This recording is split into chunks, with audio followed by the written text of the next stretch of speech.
Hey, Dennis O'Brien back on the air with Let's Talk About It, but not with Susan Johnson. She is at the Capitol doing the business of the state of Connecticut, and most in particular the town of Windham at the Capitol, and could not make it today. But I am not going to need her because I'm going to talk about a topic that's very familiar to me, and that is Little League baseball and softball. And I've got two guys from the Little League now that were not there. I don't think they might have been there when I was still there 2 years ago, but they are really playing a big role now in keeping the terrific programs of the Willimantic Little League going. I got Joe Clausen, who is the new president of the board of directors. Yep. So oftentimes a thankless job, but certainly a necessary one, succeeding Ryan Garvey, who did quite a great job as president. He's helped me out whenever I needed help, and as I got older, coaching girls softball, I did need more and more help. And I also have with me Jared Bailey. He is coaching minors baseball this year, but he's been coaching coach pitch baseball up until now. He also lives in the town of Chaplin. It's great to have you with us, Jared. Thanks, it's great Dennis. to have you here, Joe, and it's great to you. have Jared coming over from Chaplin and helping us out in Willimantic. That's Absolutely. fantastic. Love it. That's fantastic. And we, I started with the Willimantic Little League in 1983. My daughter had played Little League baseball for the Elks, and they won a championship with two girls on the team, actually, in 1982. And Stan Kokoska, our former mayor, the late great Stan Kokoska, who my wife said wanted to spread baseball all over the world. He started baseball over in Poland, Really? got them going, and Susan always said, Stan thinks that everybody should be playing ball. And I said, you know what, I agree with him. I think it's great. Wholeheartedly. Team sports are a great learning experience. We're going to talk a little bit more about that later, but Joe, why don't you give me an outline of what, and our listeners an outline of what the Little League entails, the different divisions and whatnot. So Willimantic Little League started in 1951. So this year will be our 73rd year being part of Little League. So we have from ages 4 to 7, we have T-ball. Ages 6 to 8, we have farm, which is also coach pitch. 9 and 10-year-olds are minors for baseball and softball. These are actually all these divisions are for both baseball and softball. 11 and 12-year-olds are majors, and then 13 and 16-year-olds are junior seniors. So you have you're able to accommodate baseball and softball and T-ball playing for kids from age 4 to 16. 4 to 16. Yes, That's sir. how it was when I was there. I know when I started it wasn't like that. It was all baseball. Yeah. And it was all boys, pretty much all boys. I know when I played back in New Britain, and I played around 1951, and we had a. In fact, the New Britain system was not connected to Williamsport for the longest time. It was a great league. Just a few teams in a city of 90,000 people. So, if you made a team, you were an important guy. Everybody, wanted to be on the Little League. And back then, everybody played baseball. Yeah. Today, there wasn't no soccer. I went to a really big high school, and we didn't have a soccer team. We didn't have swimming. We didn't have lacrosse. hockey. No Lacrosse. So it was all that stuff baseball, then. basketball, and football, and predominantly football in New Britain. But anyway, nowadays we have a much more broad range of possibilities for kids from age 4 to 16. Absolutely. And I think that's wonderful. But it's not easy to manage, right, Joe? No, it's a lot of work. I didn't know this until this past year. I took over for Ryan Garvey. He was there for 10 years as president, and I'm trying to follow in his footsteps and keep this program in operation and do the best we can for these kids. This year we have 183 kids signed up for. That's all for all our divisions. This year is also the 50th year that girls have been able to play Little League. The motto for this year is Girls with Game. And as a tribute to that, this year, if you come to our games or see kids walk around with jerseys, you'll see on both sleeves they have a patch that says Girls with Game, and it has a 50-year thing on it. So we thought it was important to incorporate it on our jerseys this year for the 50 years. So very important. Our opening day this year is going to be May 4th. If you guys want to come down and watch some baseball and softball, more than welcome down there. I'm sorry about all the traffic because there's a lot of cars down there and not enough parking, but we do our best to try to keep people moving. So Great it always fun day. works somehow. I always worry about getting a good parking place when I get it is a down there problem. It is a problem. for the opening day. We have, they usually take pictures. They have a photographer down there. Yeah, we on have pictures on opening day. In the morning. And then the opening day ceremony where there's a few speeches and throwing out the first ball for softball and baseball. That usually starts at noon, around noon. Yep. And we have someone really important this year throwing out our first pitch for softball, and it's the guy sitting next to me, Dennis. He did a lot for our league. When I first got here, my son was 5 years old, and he was playing. He did t-ball, but then COVID hit, so we started playing farm league when he turned 5. And Dennis was there doing coach pitch for softball. That's how I first met him. And so Dennis is going to be there on opening day throwing out our first pitch. So. Well, I'm really honored and pleased to be asked to do that. I was once asked to throw out the first pitch for baseball, and that was, I think I might have been at the time, I might have been umpire in chief. Okay. It was before I started restarted the softball program. The softball program started in 1983 with me and Joe Henry. And we got it together. We had 2 teams, and we played in the Norwich League. They had 4, we had 2. It was very interesting that year. We played, the Norwich teams were terrific, and we used to go down and play there a lot. And I think during the season, against the Norwich teams, we only won 1 game during the regular season, and then we beat them in All-Stars. Hey. And they were stunned. Yep. That was Where'd that something I come will from? never, ever forget. Yep. It was played on Lower Legion. We played our softball games on Lower Oh, Legion. wow. It wasn't a softball regular softball field with a all dirt infield. It was grass Still infield. just a baseball but field. nobody cared. Everybody just wanted to play. Like you said, Joe. Girls had been allowed to play in Little League for 50 years. Yes. But it was another 10 years before they had a league of their own, as I put it. Yeah. And that started then. And I did drop out of it after a while, and then came back, and I'd say I've probably been active out of the last 40 years, probably about close to 30 years of doing something or other. They would see me on the street and ask me if I wanted to be umpire in chief, and I'd say, not really. I said, but anything to help, I'll do it. Very much appreciated. And that was, I did that for 5 years, and I think that was when they asked me to throw out the first pitch for baseball. But my experiences in Little League, I've been involved with a lot of organizations, including the town council, and I served as a judge for a while in the probate court. But I've gotten so much satisfaction out of being involved in Little League. It's something that means an awful lot to me. And if you look at my Facebook page at the top, there's a photograph of the first day we had tryouts for Little League softball at Memorial Park, and Diana Pepin's in the picture. She's now the coach at Eastern. Wow. And all these 13, 14, 15-year-old kids. We started with juniors, and we had 30 kids, and it was amazing. And a lot of the credit for our success in our first year went to the Little League baseball coaches who prepared a lot of these girls to play Little League softball. But anyway, it's great that you have all these. Everybody can play.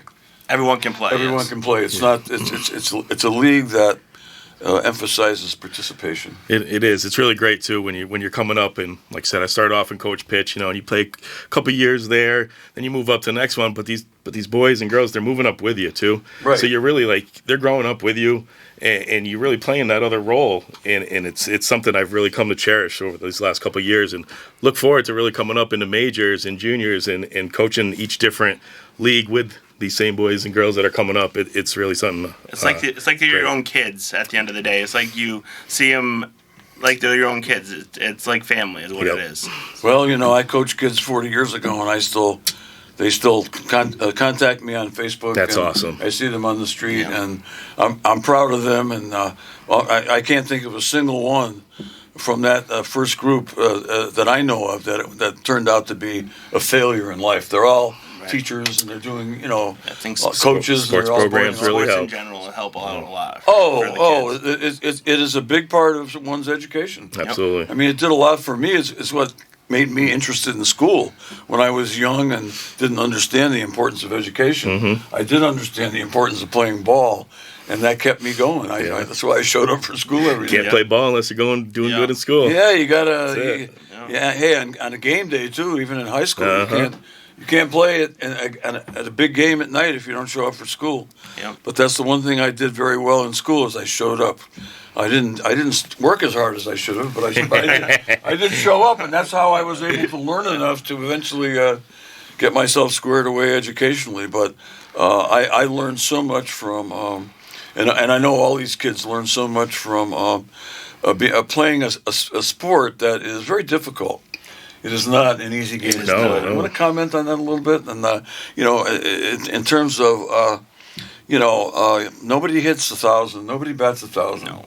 Nobody bats even close to 1,000. So what you learn to do in especially in baseball or softball, it's a great teacher. It teaches you how to fail and bounce back the next at bat and get them. Right. There's always another game. There's always another at bat.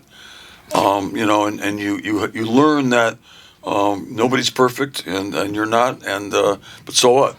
Absolutely. All you can do is be the best you can be and do your best. Have fun doing it. That's right. Now, Jared, you've been involved in the Willimantic Little League for how long? About 3 years now. Okay. That's wonderful. And coming out of Chaplin, we didn't have as much up there, so my son actually goes to the Charles H. Barrow STEM Academy. Oh, so it great. gave us the opportunity to play in Willimantic. And with him being in there, I really wanted to be a part of it. Yep. And help him along on his journey of playing ball. Sure. So I really jumped on the opportunity to be able to become part of it. And with openings in the board, jumping on there and becoming the coach coordinator and helping with equipment and anything else I could do. I really just look forward to being around and helping. Well, Little League doesn't work without guys like you and women. You have a coordinator for the girls softball. I think it's Jess, yeah. Jessica. Yeah, who I've worked with before. I've coached games against her, and she usually ended up with the loaded team. But I didn't care. We were very competitive. That's awesome. And it was. We oftentimes we would have more than one team at a certain level, majors and minors, and certain groups would come up, and sometimes you have a lean year of recruiting, and you only have one team, and then it's 1-1-1, and then you have two at the younger levels, and they, most of them stick with it. Yeah. And that's true with the boys too. You don't see too many kids that drop out. You see them grow over the year too. Like at the beginning of the year, we have some new players on every division. At the end of the year, they're right up there with everybody else because they're learning from the other kids on their teams, and it's good to see that. And like Jared said previously, that all these kids, year after year, they're either on the same team or they're moving up next year to a new team with new players, but some of the same group of core guys are all together throughout the years. They're like brothers. It's great to see. Yeah, they really bond over it. It's great. Yeah, so I still read up on high school sports in the region because I'm connected to a lot of towns in the region. I still work with the town of Andover as their attorney as well. I used to do Mansfield.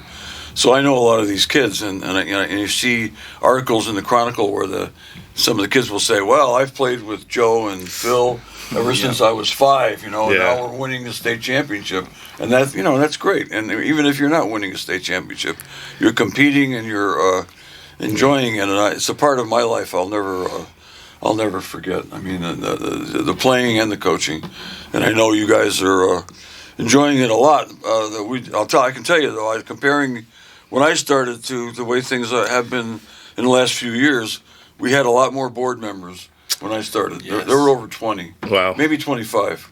And sometimes they get into fights. And I would, as somebody with legal background, I would try to referee. A little referee in there, yeah. Try to referee, and sometimes they didn't want to throw me out.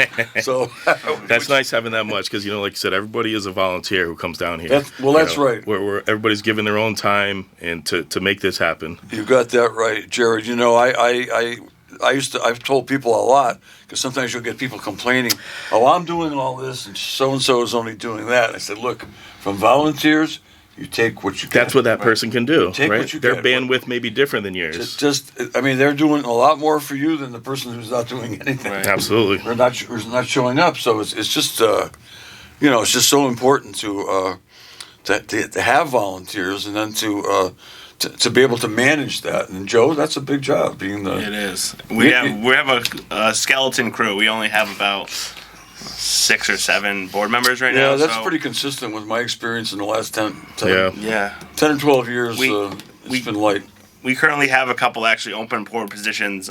We need a secretary, a volunteer coordinator, and also an information officer. The volunteer coordinator would help us with getting people for concessions and stuff like that to help the league raise, not necessarily raise money, but help out and organize different events for these kids too. So it's a big deal to get more volunteers, take some workload off of all the rest of us that are doing stuff behind the scenes that people don't know what's going on. And Jared's done a lot. It's his first year on the board, and he's stepped up and he's done a lot of work with me and helping out doing stuff around the fields. If I call him, he's always there to help a hand, which I really appreciate all this he's done so far this year. I'm glad to be a part of it. I couldn't do it without him. So Yeah, along with those, the board positions that we have, obviously, we're also looking for plenty of parent volunteers. Little things just can go such a long way. We'd love to get into doing a little more down on the field, right? During games, go back to getting some announcers, and we just put a bunch of money into getting our scoreboard fixed up again. So we're going to be running the scoreboard. Love to have a couple parent volunteers down there, just announcing who's coming up to hit, and the kids really get a lot out of that when they're playing on a nice field and have a scoreboard and someone calling their name. It really changes the game. You're right.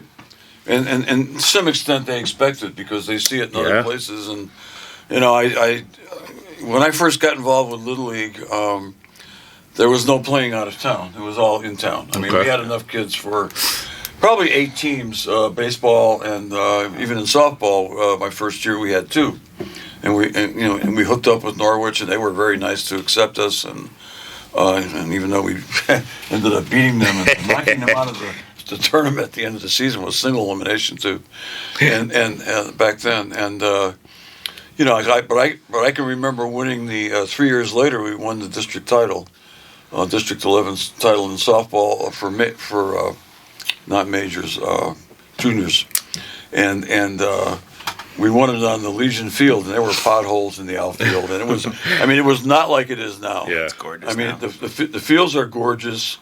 They're well kept up. And, a lot of work going on up there right now. I have to say. Joe was just telling me that Don Facio and the Public Works Department are doing the best job ever. They did a lot with us this week to help us get those fields ready. I thank them again because I know Jared knows after helping me do just around first base, cutting out those edges and making them nice crisp lines for these kids. And we have a lot of dirt to fill in some holes, but we'll get there before May 4th, and it's a lot of work. So thank you to the Public Works Department and all the guys, thank you. and all the guys out there that are out there on every day. They're doing outside of the fences. They're mowing all sorts of stuff. So to take time out of their day to help us, we really do appreciate it. Also, we do have some fundraising going on this year. Our first one will be May 9th. It's a Papagino's and D'Angelo's fundraiser. All you guys have to do, if you do order from them, is just mention that you want to support Little League, Willimantic Little League, and they'll part of the proceeds, I think it's 20%, goes to the league. So anything helps out. Any little bit that you guys can do to step up and help out to help the league, we appreciate it. Especially, we like to thank all our sponsors for this upcoming season. Our team sponsors this year, we have Capital, Dodge Jeep Ram, Willimantic Police Department, Willimantic Fire Department, Bob's Wyndham IGA, Medical Pharmacy, Apollo's Pizza, Dairy Queen, Casella, and the Willimantic Elks. Big thank you to all those sponsors putting up money for get our teams, jerseys, hats, all that good stuff. Fantastic. I did that for many years. Nobody asked me lately, so maybe next year. All right. Keep it in mind. Yeah, I had my O'Brien and Johnson hat. We're a small law firm. We're not really looking for more business. We got plenty, but at the same time, it is deductible. Hey. And well, Okay. We'll be hitting you up next year. And, yeah. We can still put your thing on I want to put your banner on the fence. I got to do girls teams, so I've been, Absolutely. 40 years I've been involved with girls. I want to make sure that continues to thrive. Yeah. Yeah, I like seeing that happen. But yeah, but opening day is a big day. It's always a Saturday, and this year it's Saturday, May 4th. May 4th. Yes, sir. And it's a great way to get out and get to see a lot of people in town that maybe you haven't seen in a while. It's almost like third Thursday because you get a big crowd. Definitely. And lots of good people, lots of parents, lots of grandparents, coaches, players, everybody. And you will see me there. I'll be there trying to throw out the first pitch for softball. Yes, sir. He said he's been practicing, so we'll find out on May 4th. I haven't practiced yet. I'll probably wait till the last minute, but I'm pretty sure I can do it, even if I have to throw a slow pitch type blooper. But in any event, I wish I could just throw a fast pitch. I might be able to, but I also might throw it over the screen. but and that would be okay. Anyway, Denny Gates threw the first pitch out a few years ago, and he threw a split finger fastball that came up to the plate and died right at the end. And I think I still have it on video. Nice. Fantastic. That's awesome. Denny's a great guy. He's one of the sponsors I see, the Capitol Garage. Yes, Oh, Capital big Garage. one. Yeah. One of the He biggest. does a lot for us. And Oh, we're yeah. really He does a appreciative, lot. yeah. The Gates family, they sponsor our show, in fact. This show has been on the air for more than 20 years, and we've always been sponsored by the Gates Group. And, Yes. Craig Gates and Denny Gates and the whole family Great and all family. the people who work there, and we really appreciate them. They've done so much for our community. In fact, our whole region, Yes. up all the way up to Thompson and Putnam, no doubt about it. But anyway, so you'll be playing. You had your scheduling meetings already? Yep, all the games are scheduled. Okay. Yep. So Yep. we have about 6 weeks of games. That's right. You got to get that schedule book ready. Yeah, go to about mid-June. Yeah. Oh, yeah. That's the usual. Yep. And then you have the And All-Stars. All Stars. Yeah. Yeah. Yeah.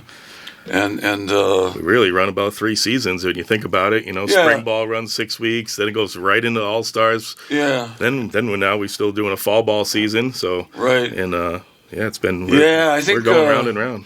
I think 4 years ago they didn't have a coach for Coach Pitch, and I was coaching majors, and I said, well, if you don't have a coach for Coach Pitch, you got nobody else, I'll do it. So I coached 2 teams that year. Wow, yeah. That might have been what made me Yeah, think about retirement. it's a lot. That was a lot. That's a That lot. was a lot. And but the one thing I found with Coach Pitch, that's where you can get sometimes recruit. There's parents show up for the younger kids. There's more parents there. Yep. It's just the way it is. And sometimes you can go up to people on the sidelines and say, look, I need as many coaches as I can get. I want you out on the field if you can do it. Yep. As long as you understand the game, to tell these kids which base to throw to, how you get a forced play on a certain situation when there are runners on first and second, and sometimes you'll pick somebody up that way, Yeah. and that's a good way to recruit. Absolutely. Because you'll have more parents around usually when they're younger, and they will. A lot of them will appreciate what you all are doing for them by providing this wonderful opportunity. That's honestly kind of pretty much how I started. I went to, Yep. signed the boy up, got in, and went to the Yeah. first practice, and I'm watching, and I'm like, kind of coming up to the sideline, be like, hey, I can, jump in and help a little bit. And the coach was very appreciative at the time. Too. Yes, Oh. please, come on in. Absolutely. And that was the beginning of the end right there.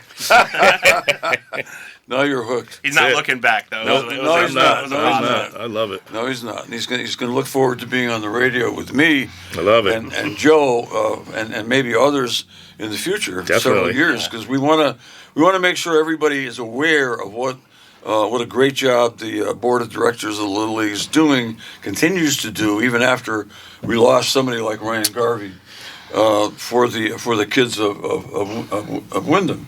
Oh, thank you. Absolutely. And Chaplin. Yes, thank you. Yeah, Thanks for having us. and the kids that go to the magnet school, because I had some magnet school kids playing Yep. softball. Yep. Malia, I can't think of her last name. She's playing for E.O. Smith now, and her sister, and they lived in Mansfield, but Malia in particular went to the magnet school, so she was able to play Yep. in Wyndham, and she started here, and so she wanted to keep playing here. Yeah, that's kind of how we did And it. once you start here, you can continue to play, but if Yes. you leave, you can't come back. Right. That's the way So it works. there's a waiver they have to sign for it. Yeah.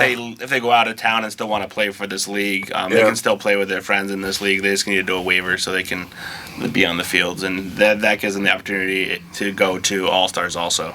Yes, yes, and that is important. Although not every kid is going to go to All Stars, and No. A lot of different districts, so you got to play in the right district, in the Yeah. right this. and a lot of kids that want to play and that are fully capable of being All Stars can't play because they go on vacation with their folks. So that is another. That is the hard part because school ends and then baseball season ends and then Yeah. everyone's on vacation, but baseball continues on for quite a while. So Continues on for quite a while. Let's take a short break, and then you go into fall ball. Yeah, And fall ball is played mostly on the weekends. that Yes. definitely is something that we learned last season a little more. We had some weekday games. It Yeah, it's hard It to didn't get. go it very gets dark far. so quick. Yeah. Yeah. I ended up scheduling. I have a reputation for scheduling more games than anybody. I used to schedule a lot of games. People would say, "You scheduled? What are you doing, Dennis? You scheduled 23 games for 6-year-olds?" I said, "They can handle it. They can handle it." Yeah, we I tried said, to they get- love it. You lose a third of them to the rain throughout the season too. Was what I'm learning. Well, that's right. That's right. You're definitely going to have some rainouts. Yeah. Unless we have the worst drought ever, but it somehow it works, and it flies right by. It goes by real fast. Season But does fly. while it's going on, you guys are real busy. Yeah. I know. Yeah. I know every inch of that softball field. It's awesome. I have raked that field. I have pushed a wheelbarrow down the hill to where you have the clay. Get the dirt pile, Bringing the it clay up. pile. Yeah. I'm 78 years old. I'm pushing a wheelbarrow up the hill. Ooh wee. Oh, God yeah, bless yeah. you. I did it for a long time. And because I have flexible hours at work because I work for myself. Hmm. And, of course, my wife. She's my real boss. And, Of course. but she's usually not around during the day. She's down at the Capitol. So when she's not around, I am the boss. But lot of. I mean, she's one of the biggest fans I know, even though she never played ball herself. Yeah. Of baseball and softball, because she understands what she missed by not playing, and that's one of the things that got me into coaching softball is that was for girls is because my sister and my wife never got a chance to play, and I think you miss out on a lot. Yeah. Should have the opportunity anyway. We're getting down to the last already. Yes, sir. Wow. Wow, the time flies. I'm not done yet. Okay, well we all right. Jared's not done yet. Jared, you got another. You What want do to we make got? a quick statement? Yeah, just real quick. Speaking of fall ball, we're another big thank you to the town here. We're actually in the motion of getting lights put up on the field. It's a big project. Joe's been working on a lot with the town. Yeah, with Matt Vertife. So we appreciate that. It's going to help us with fall ball, especially. We got Friday night games and under the lights and stuff, and a lot of towns like coming out and playing under the lights because it's like a big thing for the kids. It's a special event to awesome. get the kids on the field. And one more thing before we wrap up. District 11 golf tournament, May 18th. It's at the Wyndham Club, Wyndham Golf Yep. Course. So if you guys want to reach out to a board member or a coach at Willamette Little League, you can feel free. And Yeah. Very look next out. day, look out for us. Yeah, May 19th, we're going to be out doing some fundraising for the league. We're going to have kids all throughout the town with coaches and parents and adults trying to collect some money and keep us moving forward here. Okay, and don't Thank forget, folks. May 4th is the opening day. That's when you're going to get the biggest crowds of all down at the field. You're going to have games at all age levels. You're going to have softball. You're going to have baseball. Yep. It goes on all day long. Yeah. One of the hardest parts about setting the schedule is trying to get other towns to come to Wyndham on Yes. our opening day because they want to have it on their opening day. But it's always worked out. It just requires, like anything worth doing, a lot of hard work. And Joe Clausen, Jared Bailey, thanks so much for all you're doing for the kids. I really appreciate it, perhaps more than most people, because Thank I've you, done Dennis. it Really myself. appreciate it having And us. I'm so happy to have you on the air. And you guys, anytime you guys want to come back on, talk about Willamette Little League, I'm always game for We're it. going to take you up on that. Okay, we thank appreciate you, it, thank you Dennis. so Thank you. much. Okay, folks, we'll be back next week with another great show. Thanks for listening, and don't forget, May 4th, Little League Field, Legion Field, ceremony starts at noon for opening ceremony. They're opening that day. Hope to see you there. Thank you.